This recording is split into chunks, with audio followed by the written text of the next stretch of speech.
Good morning, everybody. Good morning. It is the day after hump day, and and here I am, getting myself out of the job and getting myself on the way home. But while I am on my way home, I cannot go on without, oh gosh, without going into the morning's reading of this book. Once I start a book, I don't want to stop unless, the book has to be extremely boring and seems like it's not going anywhere for me to stop. I'm not stopping until I'm finished reading the book. And Sister Winsome, yeah, we're gonna be reading the Bible. Don't worry yourself, Sister Winsome. But guys, as I travel on the road this morning, I'm going to be letting you listen to this reading as I go along. Okay? So come on in, guys, and let us listen to this book, Twice in a Lifetime, by Dorothy Garlock. I keep saying Garland, but it's Dorothy Garlock, and it's one of those books that has been on the New York's bestseller list, and lots of renowned people have talked about them having read the book and loving the book.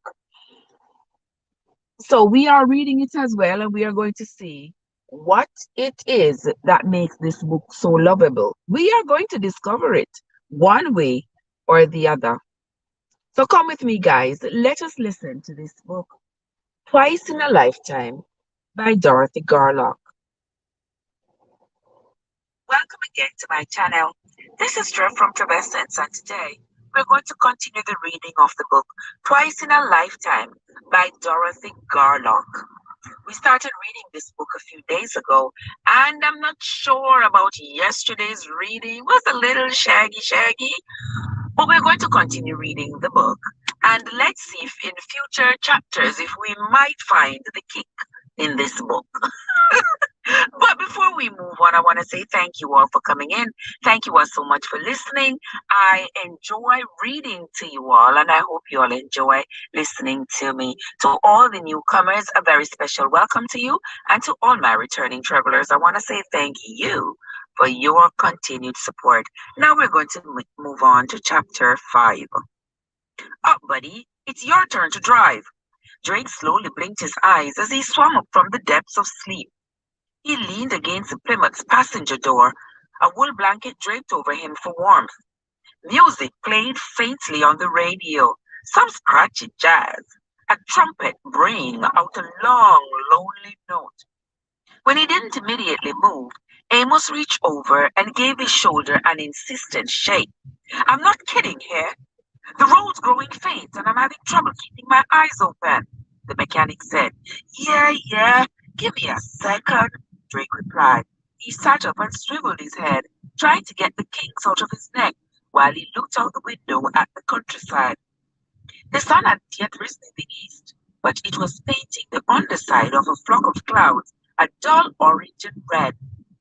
It had gotten cool in the night, so fog clung to the ground. It hung above small creeks and huddled among trees. Where are we? Drake asked. Just past those curtains.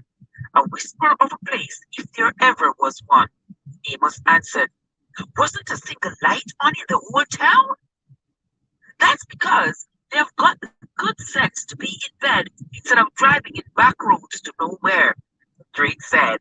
Then he yawned. Why didn't you pull over and get some shut-eye? Amos shrugged. Wasn't tired. Least not then. He looked at Drake and smirked. Besides, what with the way you snore? A dead man couldn't get any rest. Drake laughed. He had always marveled at the older man's stamina. Even after a long, hot day at the track, Amos could stay up for hours, playing Pinochle and drinking with other drivers and mechanics, sweating bullets as he tinkered under the hood, or, like now, driving countless miles in the middle of the night. But later, when he did finally lie down, it would be nearly impossible to wake him until he got his sleep. If Amos was at the end of his limits, it was best that they switch places. Besides, he explained as he pulled off the road and onto a spur cut into a strand of evergreens, I've got to take a leak. By all means, then, Drake said. I wouldn't want you to wet your pants, especially when you're sitting behind the wheel.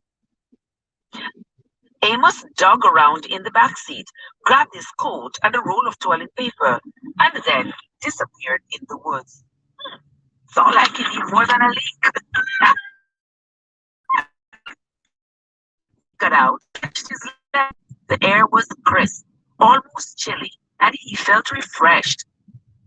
When he had been younger, he could have jumped straight out of bed and into his car, then raced for hours. But now he needed some time to get his wits about him. You are to an old man, he muttered to himself. Lately, Drake found himself thinking a lot about age. He wasn't young anymore. Getting behind the wheel, racing against drivers half his age, choking on dust, and sweating like a hog were beginning to take a toll on him. He knew he couldn't keep doing it forever, that there would come a time to hang it up. But he'd been running on fumes for years and still won enough money to make it worth his while. He had been born in Iowa, the second son of a pig farmer, an overly religious man whose day began with the coming of the sun and ended with its going. Music was forbidden, as were books other than the Bible. Drake always wondered if his father detested smiles too, since his face was always twisted into a frown. His mother, a woman who had come from Norway when she was a little girl, and therefore never felt comfortable speaking English, was more lively, but she was too cowed by her husband to protest when he took off his belt and whipped his stubborn son for disobeying him. Drake's older brother had no reservations about spending the rest of his life knee deep in big shit, but Drake refused to accept that his world would never extend much further than the fence line at the edge of his family's property. Drake had vowed to leave someday, even if he had no idea how. The answer had come unexpectedly. He was 15. His desire to get away so intense that he could scarcely stand to be in his father's presence. When he had first experienced the joy of riding in a fast car. A friend's older brother had returned from his successful new life in Chicago, driving an automobile, unlike anything rural Iowa had ever seen. It was a Ford, brand new and dazzling to Drake's eyes, no matter that it was caked with dust from the dirt roads. It was obvious that its owner had only come home to brag about his new life, but Drake didn't care. He couldn't take his eyes off the car. Finally, he had gotten a chance to ride in it. Sitting in the passenger seat, Drake was wide-eyed as they roared away, the driver whooping like a banshee, zigzagging dangerously across the road while kicking up an enormous cloud of dust. Drake's heart had pounded in his chest, not from fear, but exhilaration.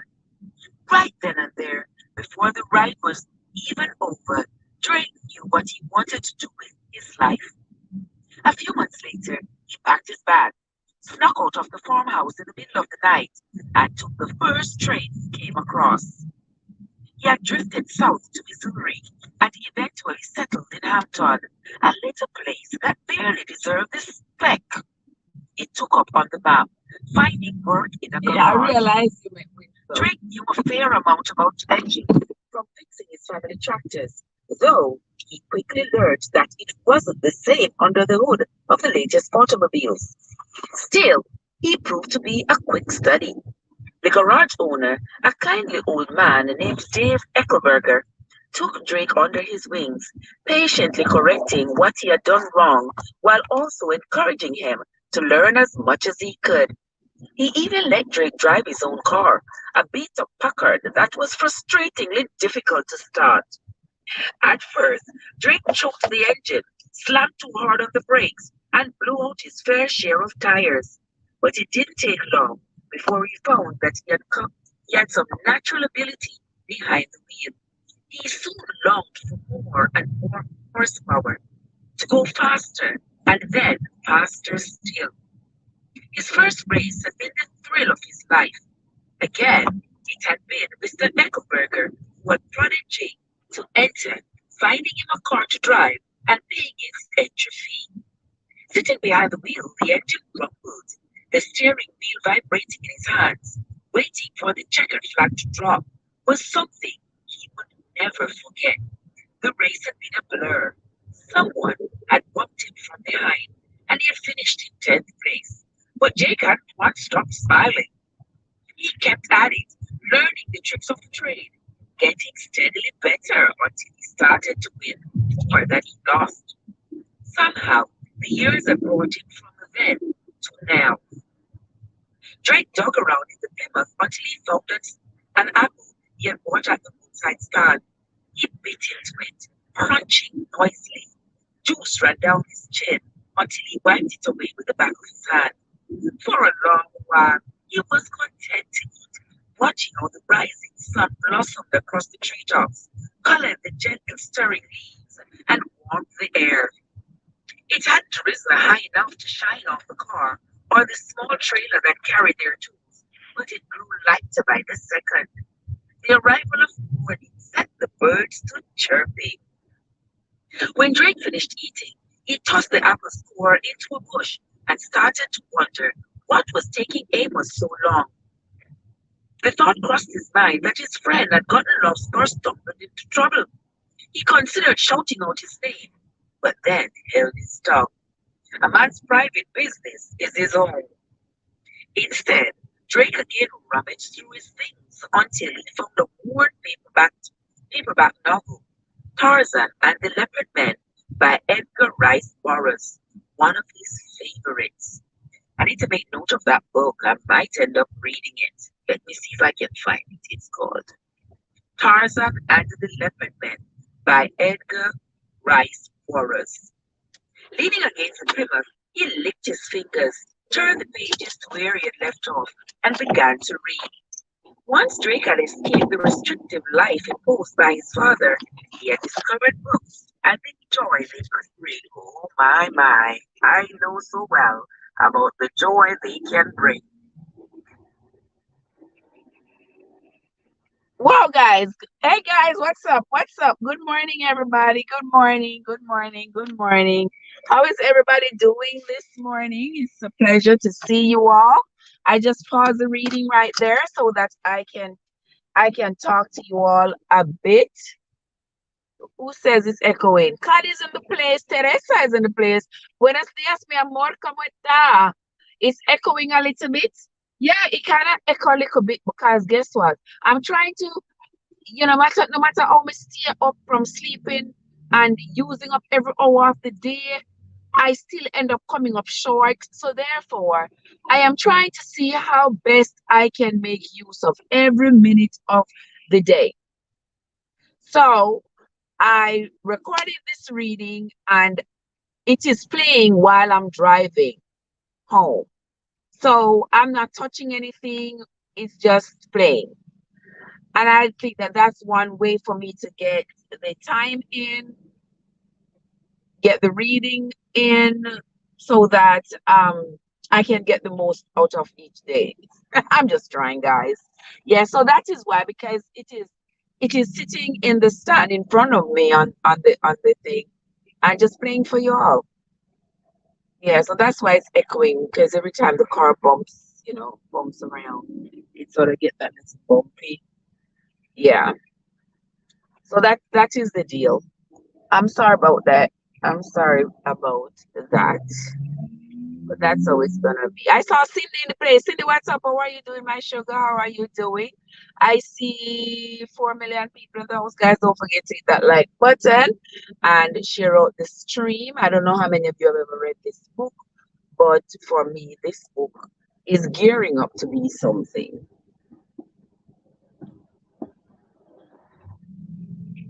Yeah, it's gearing up to be something special. It didn't start out too hot, or it probably was me, but but as I've read, I've gone now 6 chapters. It feels a little better. I'm getting into the groove. of this book because I didn't have any expectations as to what the book was going to um, feel like reading it. When I was reading the Harris book, I had the expectations of what was going to be said, what might be said, and what I was expecting to be said. So it was sort of a different feeling going into the reading of that book. Oh, you're on your way to work, and I'm on my way from work. Isn't that something nice? Yeah. While you are going in, I am coming out. I hope you have a great day, my friend. I'm doing great, sis. I'm doing well. Yeah, just got off of work and I'm going home to go get me some shut eye. And I'm trying to make sure that this book, we continue the reading one way or the other. Yeah, so that is the deal. I hope you have a great day, Madam Teresa. I hope you're having a great day, Teresa. Good to see you. And Cad, hope you're having a great day, Cad. And anybody else, silent listeners, because the silent listeners are always out there. The silent listeners are always there. I want to say thank you all so much for at least coming in, at least listening. Yeah, let me try to. I don't know. Yeah, the inside of the car is not so quiet, guys. So just bear with me. I mean, life must go on. So we're gonna continue with the reading.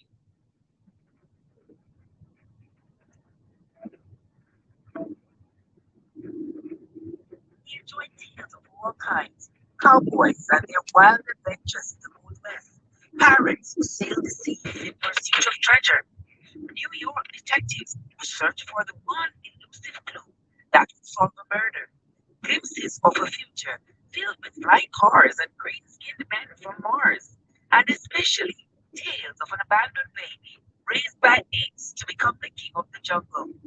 He liked he liked to immerse himself in another time and place. When he read, Drake embraced the solace and quiet, so very different from the loud, dangerous life he led. Normally, he could escape for hours at a time, but not today. Not today. Drake put down the book. He had read the same line 3 times and was too distracted to follow the story. That's me sometimes, guys. His thoughts whirled. Not for the first time, he asked himself just how much longer he was going to travel back country roads in the middle of the night and live out of his car, always looking for another race to run or sucker to fleece. He wanted more, longed for something different, something he had trouble leaving, but knew was out there all the same, calling to him. He was getting older, most men his age had long since settled down, taking the opportunity presented to them by the GI Bill to get an education, buy a house, find a beautiful wife, and raise a couple of kids with a dog and with a dog for good measure. But not him. He was getting into a fist fight with a muscle-bound hothead over a handful of wadded up bills. Occasionally, Drake wondered if it wasn't already too late. Maybe while he's been busy speeding one way, life has been busy speeding in the opposite direction, and he would never catch up. He had tried to broach the subject with Amos a couple of times, but had never gotten very far. For the mechanic, racing was his life, and he couldn't understand why Drake didn't feel the same. So here he was, still driving, and still wondering what else was out there, what he might be missing. Drake shoved his book back into his duffel bag, but once his hand was inside, he paused. Digging a little deeper, he touched the thick wad of money he had secretly stashed away. The cash represented most of his savings. There was more, a couple of thousand he had deposited in a small bank in Illinois. He had never been comfortable with the idea of someone else holding on to his money, for it to be in his, for it to be out of his hands, and he worried that if he never found himself in a situation where he needed it, it wouldn't be there. Drake knew it was risky to have it on him that he could be robbed, get in an accident, or have some other calamity befall him. So he remained careful and cautious at all times. Not even Amos knew it was there. But some days he questioned what he was saving it for. Since leaving Iowa, Drake had had no contact with his family. He had never met a woman he felt strongly enough about to want to settle down. There had been no property, no business venture he had wanted to invest in. So instead, whenever he won a race, he just put his winnings with all the rest and waited for beat the hell out of me, he muttered. Once again, Drake began to wonder about Amos. He understood that a man needed his privacy, but this was getting ridiculous. But then, just as he was about to shout, his friend stumbled from between the bushes. He looked a bit dazed. Amos was going along to us, probably having diarrhea. What the heck happened to you? Drake asked. I was starting to wonder if you hadn't run off on me. Not yet, Amos grumbled. Just took a while to find the right place. The bush back there has more bugs than a dead fish. Drake laughed. I would have I wouldn't have I wouldn't have thought you'd be so choosy. Makes you sound dainty, like some social society gal who powders more than her nose. Oh my god. Amos growled. Fancy yourself a comedian, huh? They shared some food and a cigarette, but little conversation before getting back in the car. Amos looked out on his feet. His eyes were glassy, and he couldn't stop yawning. You get all the rest you need, Drake said as he turned the key in the ignition and the engine roared back to life. I'm good to go. Wake me when you want to stop for lunch, Amos answered, bunching up his coat into a makeshift pillow and settling against the door. You got any particular place in mind? I was aiming for this little town called Sunset, the mechanic replied, then stifled a yawn with the crook of his arm. Keep heading west and watch for signs. I ain't been there in 10 years, but I remember it was a nice little place right along the Missouri. Who knows, we might even be able to scrounge up some action. Sunset, is it? Drake pressed on the accelerator harder than he normally would, and and the Plymouth shot back out onto the road, spraying gravel and causing Amos to curse. They were off. Amos leaned against the Plymouth's door as the car raced down the road. Drake, happy to be back behind the wheel, paid no mind to potholes or the rocks pounding against the undercarriage. Most times, the mechanic might have complained, but not now. Slowly, he slid down the slippery slope towards sleep, dreamily giving himself over to the morphine he had injected into his arm. After they had stopped, Amos had retrieved his coat, as well as the drug hidden in its inner pocket, and gone into the woods, lying that he needed to empty his bladder. Once he was far away enough to be sure he wouldn't be followed, he found a secluded spot and rolled up his shirt sleeve. Oh, so that's what he was doing in there. Pulling out a length of rubber tubing, he tied off his arm, raising the veins at the crook of his elbow. Next, he inserted a needle into the dark glass bottle, drawing out the milky liquid, carefully measuring the right amount. Too much, and he wouldn't be able to make it back to the car. Seconds later, he was flooded with the sweet relief that he so loved and and had to steady himself against a nearby tree. Amos Barstow was an addict through and through. Morphine had a hold on him. It was an insatiable animal that demanded to be fed. He had known many others like him, drunks who crawled back into a whiskey bottle in the early church time hours of a Sunday morning, gamblers who would have bet their children's shoes that the next roll of the dice would come up in their favor, and old men who still chased every skirt they saw. They were all the same, all addicts, all slaves to their demons. no more able to quit than to sprout wings and fly. Though sometimes the morphine sure made it feel like he could fly. It had begun innocently enough. 2 years ago, while working on a car, Amos had an accident, trying to yank a stubborn bolt loose. His wrench slipped, resulting in a deep cut that ran the length of his forearm. His doctor had prescribed morphine to dull the pain. Generously, he had given the mechanic a bottle, warning him to use it only when needed. At first, Amos had done as instructed, but the dreamy way the drug made him feel, with all his pain and worries blissfully floating away, soon became a lure he couldn't resist. So he started to use it more often. When the first bottle was empty, he bought another. By then it was too late. He was caught in a snare and couldn't get out.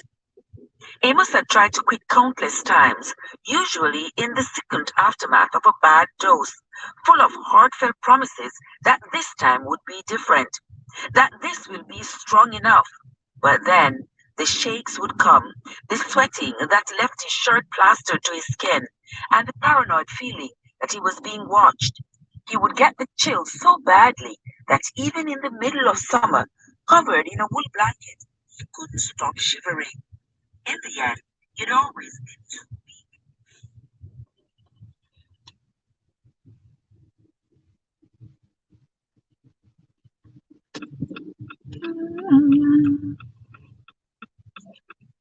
Hey Jojo, how you doing, sugar sugar? How are you doing, Joseph? Good to see you, my love. Good to see you. T Blair, Sister T Blair, how are you doing? Happy Thursday morning to you, my love. How are you doing? Welcome into the live, my friends. Welcome to everybody here. Thank you all so much for coming. I sincerely appreciate each and every one of you who have come into the live. Sounds typically how you go down the rabbit hole. Exactly, Cad. That is exactly how you go down that rabbit hole, never to come back. You start with a little, start with a little, just a little, and then before you know it, you want just a little taste, and you want just a little taste, and before you know it, you are a full-blown addict. Don't even know how you got there. Asking yourself repeatedly, how did I get here? How did I get here? And before you know it, you have gotten there and you end up staying there.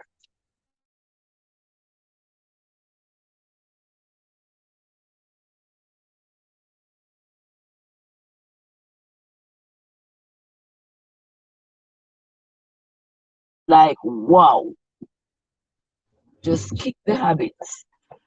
There are others who, for the love of them and all things good, they just can't kick the habit no matter how they try. But we are going to continue with the reading. Let us continue, my friends. to accept that morphine had its claws sunk so deep into him to never get away. No matter where he went, no matter what he did, the need to get high was coming and coming and coming. It was always calling to him. Unfortunately, morphine wasn't cheap, nor was it easy to find. In order to get it, Amos had resorted to lying, stealing, and on one regrettable night in Burlington, violence. The desire made him a lesser man. As a matter of fact, it was the reason they were driving to Sunset. All through the night, Amos kept expecting to see headlights come roaring up behind them, for his luck to finally run out. That was because the last time he had been in St. Louis, he had hooked up with Ronald Woods, a small time drug dealer who went by the nickname Sweet. Amos had used Sweet a few times before, and while the thug was crude and violent, a fledgling businessman who wanted to be much bigger, his product was good and cheap and came without questions. But then, one night a month back, Amos had seized an an unexpected opportunity and stolen from Sweet. He had been on the run ever since. Amos glanced at Drake through one half-closed eye. His friend spun the radio dial, searching for something worth listening to through a fog of static. The driver was a good man, his closest friend, but he knew nothing of his mechanic's addiction. Wait, I need a little bit of I need a little bit of light here. Let me just turn this on. Give me a second.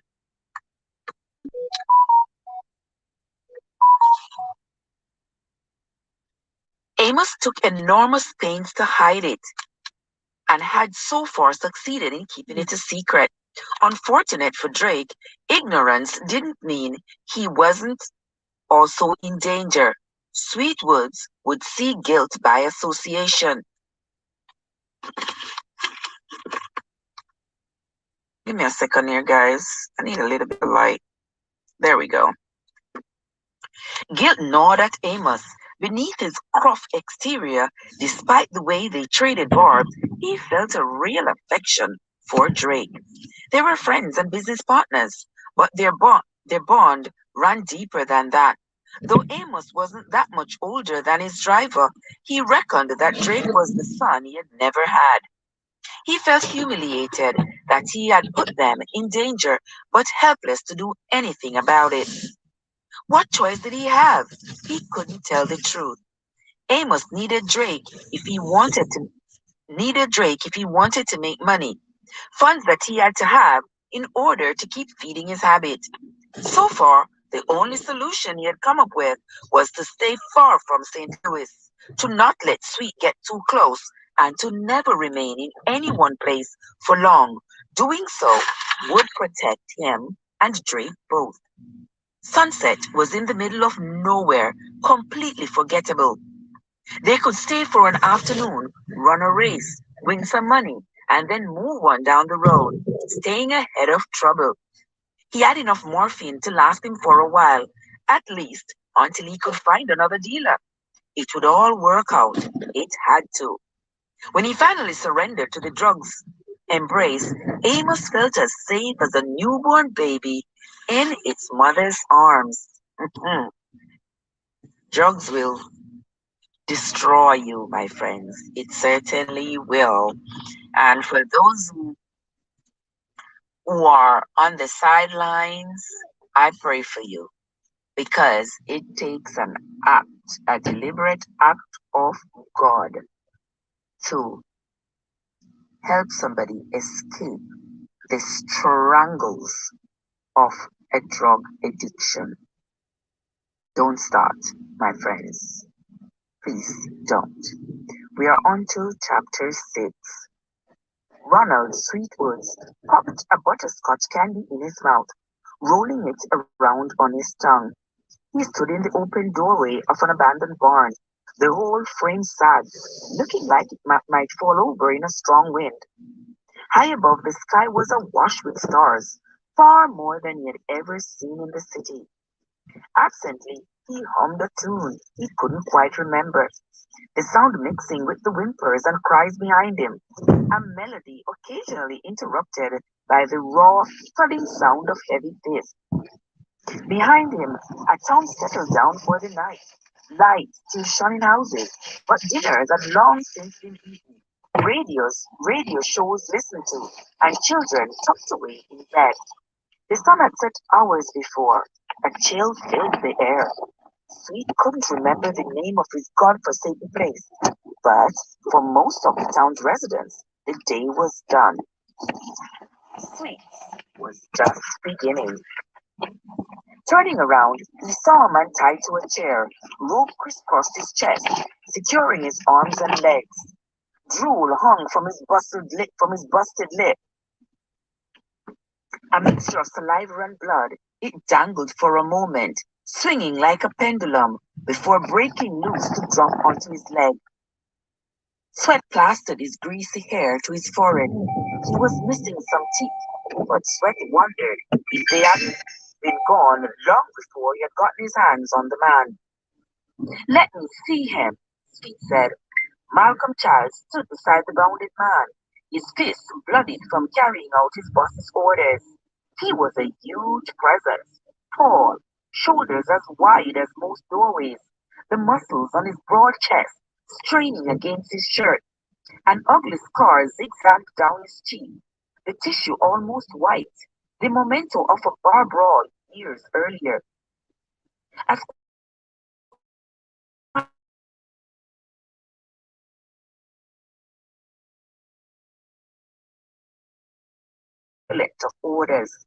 Now he did as Sweet commanded, and grabbed a fistful of the man's hair, yanking his head up. Jesus. What's your name? Sweet asked, mostly out of curiosity. Malcolm shook his head. Sweet stepped closer. Tell me, he demanded. Slowly, the man looked up. One eye was watery, barely focused, while the other was already swollen shut from being struck. His jaw hung open. Slap! His tongue slid out over cracked lips. Cause Well, guys, well, we're still reading, but I'm just pausing to welcome everybody into the live, to welcome everybody who is listening right now. Those of you who have been enjoying the reading, I sincerely appreciate you all. I thank you all for coming. I didn't want the noise of this car to get into it, and I don't want to disrupt the reading at all. But let us continue. more bloody spit to fall out. Then he still When he still failed to answer, Malcolm gave him a violent shake. Garrett, he managed. All right then, Garrett. Start again from the beginning. The battered man took a deep, wheezing breath, wincing from the pain it caused, and looked imploringly at the stranger before him. Sweetwoods was a small man, short in stature and thin as a rail. Standing beside Malcolm, he barely came up to the brute's armpits. Even though he was in his mid-30s, his round face was pockmarked with acne scars, a remnant of the boy he had once been. The flatness of his dishwater gray eyes, what a description! His dishwater gray eyes, the way he slicked back his dark hair, and the sneer that curled at the corner of his mouth spoke loudly of the man he had become. Recently, he had begun to wear fancier clothes, suit coats and neckties. His shoes shined so immaculately that he could see his reflection in them. Sweet had chosen the new wardrobe because he wanted to look more like someone with money, someone who commanded respect. It didn't matter that the color scratched his skin, or that the shoes gave him blisters. He wanted to project the image of a man who shouldn't be fucked with. The gun tucked into his waistband didn't hurt either. They come into the Tipsy Dog, the tavern, the day before yesterday. It was the same place where Sweet had surprised Garrett, tossing him into the back of his car and bringing him to the scheduled barn. Who were they? Sweet pressed. There was just the two of them. One was older than the other. He was a mechanic, and the other one he done the driving. What were their names? I don't recall them ever saying. Sweet was convinced that they were talking about Amos Barstow, the bastard who he had been tracking for more than a week through the no-name towns of northern Missouri. The mechanic was one of the hundreds of people who came to Sweet to buy drugs and put down a bet on a horse race. Barstow had been indistinguishable from the others, just another face holding a wad of money, until the son of a bitch stole it from him. He still wasn't sure how it happened. Like a half dozen times before, Sweet had met with Barstow to sell him morphine. They had almost finished when a flunky who ran numbers for Sweet barged in complaining about some missing receipts.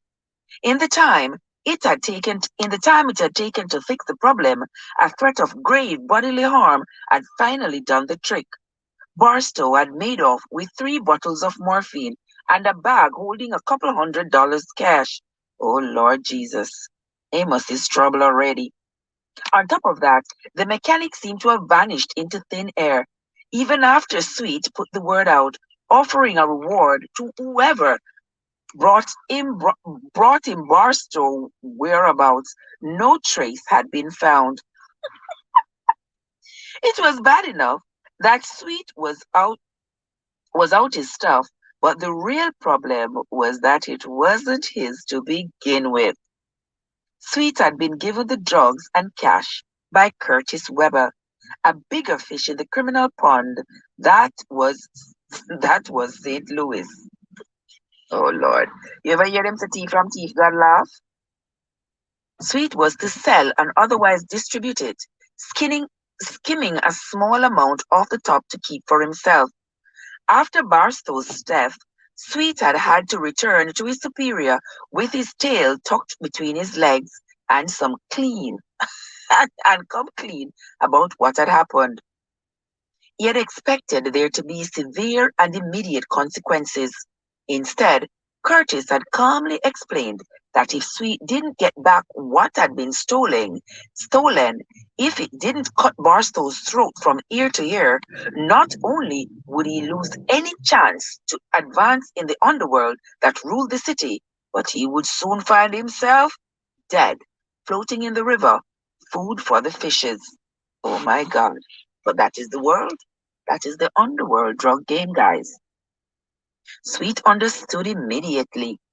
This wasn't a job for his men. He had to do it himself. After all, more than his product had been taken. Barstow had also robbed him of his pride. What kind of car did they drive? He prodded. It was a black Plymouth. The bound man answered. It didn't look like much, but the way that fellow drove, it was fast as hell when it got out. That fellow was Drake McCoy. Sweet was sure of it. He had never met the driver, but word was he was aces behind the wheel and had been working with Barstow for years. Their play was simple. Between seasons on the racing circuit, they drove around the countryside winning money from fools like Garrett. While Sweet couldn't have said for certain whether McCoy was in on Barstow's theft, in the end, it didn't matter. When he finally got hold of the mechanic, if McCoy was with him, he'd suffer the same fate. Oh, Lord. Which way were they headed? I don't know, Garrett replied, his breathing labored. They, they done left the track and headed south, but they uh, uh, ain't no knowing for certain. After that, Sweet pulled the pistol from his waistband and squatted in front of Garrett so that the man could take a good look. He turned it around in the faint light of the lone bulb that dangled overhead, a dull shine of the dark steel. I suggest you think hard about the details, he said. If I was to think you were keeping something from me, I ain't. I swear I ain't. Can't say I'm convinced, Sweet said as he cocked the pistol's hammer and raised it so that it was level with the bound man's eyes. Garrett shook in terror, causing blood and sweat to splatter the ground at his feet. For an instant, he strained against his restraints, his body shaking like a leaf, before he fell limp, unconscious. Sweet lowered the gun and stood. You should you should cut his throat now and be done with it. Oh, Sweet looked into the deeper, darker shadows at the back of the barn. Jesse Church leaned lazily against a beam, absently picking at his fingernails with a switchblade, his hat pulled down low over his face. Unlike Malcolm, Jesse was tall and lanky, though he was far less imposing physically. It didn't mean he was no less dangerous. While his fellow henchman was adept with his fist, Jesse preferred his knife. He had slit it. Oh, God. He had slid it between the ribs of many a man, especially those who crossed his boss.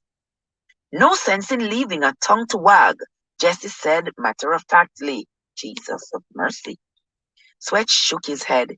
We kill him, and we'll have the cops looking for us. Besides, he said, giving Garrett's lolling head a knock. He's gonna be scared of his shadow for the rest of his life after this. He won't talk. Jesse shrugged. Malcolm nodded, and the matter was settled. Leaving Garrett tied to the chair, the three men walked out to their car, a brand new forest green Cadillac 60 Special. Jesse dug around in the glove compartment and came up with a map that he unfolded across the hood. Flicking a lighter to life, he held it over the paper so they could see. He said they went south, Jesse commented. Only when they left the track, Sweet replied. Problem is, there ain't no way of knowing for certain whether they continued that way or not. So which way do we go? Sweet peered at the map. Roads branched out from where they stood in every direction. Following the roads that led north, south, and west took them to dozens of small towns. Dawson, Merchant Falls, Bougainville, Sunset, Clarion. The names went on and on and on. To randomly pick a direction might lead them on a wild goose chase. But what choice did they have? South first, he answered. We'll do like we done here. Ask around to see if anyone see 'em.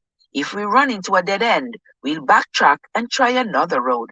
Eventually, we'll find them. And when they did, Sweet would kill them. Eddie Fuller pulled the stopper out of a decanter of scotch, winced it as he took a sniff, and then poured 2 fingers' worth into his glass. He swirled the amber liquor round and around, then took a deep swig, closing his eyes tight as it burned painfully down his throat and into his belly. He had never been much of a drinker, nothing more than an occasional glass of wine, but he was going to learn. After all, it was what powerful people did. Standing at the window, Eddie looked out over sunset, long since quieted for the night. His home was a towering Victorian, built by his father atop the ridge running west of town, which offered a magnificent view.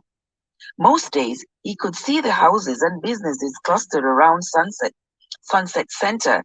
Beyond that, to the docks jutting into the river, boats chugging down the wide waterway, and finally to the thick woods on the opposite bank. It was the nicest vintage point in town. The same could be said about the house. It was huge, with a dozen rooms, including a library, servants' quarters, and a small greenhouse off the kitchen. Hetty had grown up under his roof, and no nook or cranny held any secrets from him. As a boy, especially after his mother's death, he had ranged from cellar to attic, roamed up and down the grand staircase, hidden in closets, rummaged through pantries, and even ridden the dumb waiter. The large grounds encompassed several acres and were as familiar as the back of his hand. He hadn't he hadn't ever had many friends, so with so much time alone, he had developed a strong imagination. Theo Fuller had lived one life under the house's roof, Eddie another. But now his father was gone, and it was all his. The few rooms that had always been off limits to him, forbidden places like his father's bedroom and den, were now wide open. So Eddie entered them. He inspected drawers full of papers, thumbed through treasured mementos, played antique phonograph records, and even tried on a few of his father's favorite suits, posing in front of the full-length mirror. He started smoking cigars and drinking hard liquor. After years spent in the shadows waiting for his chance, he could finally step into the light.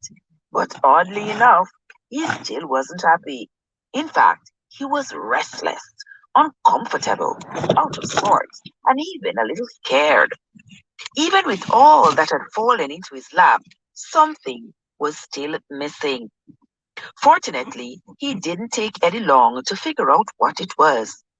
It was Clara Sinclair. The first time he laid eyes on her, Eddie had been smitten. Clara wasn't the type of woman who would have been considered a knockout, but to his eyes, Hollywood starlets paled in comparison. He had marched over to her telewindow and started talking about anything he could think of: the weather, the new Pericoma song, even ruminations about how many people touched any one particular piece of change. It was nonsense, but looking at her, seeing just how captivating she could be, he couldn't help himself. He felt certain that Clara must have felt the sparks rocketing back and forth between them. But amazingly, she appeared put off, even a bit embarrassed. She never uttered more than a few words, which only made him want her all the more. Just like that, Eddie was infuriated. He watched her from across the bank, memorizing every strand of her hair, the way her face lit up when she smiled at a customer, the cut of every outfit in her closet.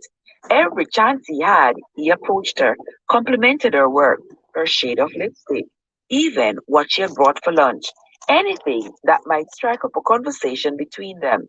But he never managed to crack her frosty exterior.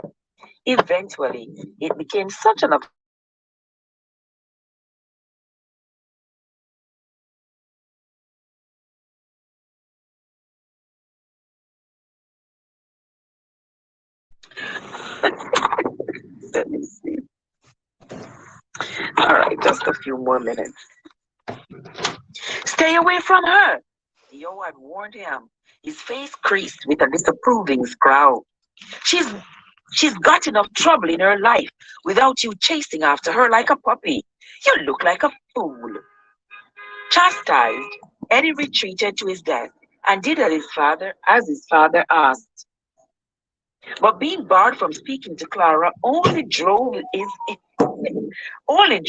unrequited feelings to even greater heights. His daydreams grew more intensely. He imagined the two of them married, the talk of the town, living in the house on the hill, surrounded by their children, and happier than he would ever have imagined possible. Then his father died, and he no longer had to hold back his feelings. Over and over, Eddie replayed his talk with Clara. It hadn't gone quite how he had imagined. Telling her that he loved her and that he wanted to marry her had been liberating, as if a great weight had been lifted from his shoulders. But her reaction had been disappointing, to say the least. Listening to her, understanding that she was rejecting him, had lit a fuse inside Eddie, sparking an explosion that had surprised him almost as much as Clara. He hadn't intended to use the money she still owed on the house against her. He had only wanted to show her what she stood to gain by becoming his wife. But later, after she had gone, he saw how useful the threat of taking her house was. All his life, squirming beneath his father's thumb, Eddie had been powerless. Now he had the power. Eddie poured another drink, this time adding an extra finger's worth. Raising the glass, he offered a silent toast to his future. He swore that he would court Clara the right way. He would make her see what she had been missing all these years. Then, when he officially proposed, offering her a ring adorned with the biggest diamond he could find, she would fall into his arms and tearfully accept, realizing just how wrong she had been. That day would be the happiest of both their lives. But then again, if she remained stubborn, if Clara refused to acknowledge what was best for her, Eddie would use the loan on her house against her. Either way, he would get what he wanted. He was tired of being denied. This time, when he swallowed down his drink, it felt good. Okay, Eddie, I hear you. All right, guys, that is the end of chapter 6 of the book, Twice in a Lifetime, written by Dorothy Garland. Thank you all so much for listening. I thank you all so much for the new subscribers and those of you who come in religiously to listen to me read each morning. I sincerely appreciate you. And to all my travelers, I want to say thank you for your continued support. That's going to be it from me for this morning, guys.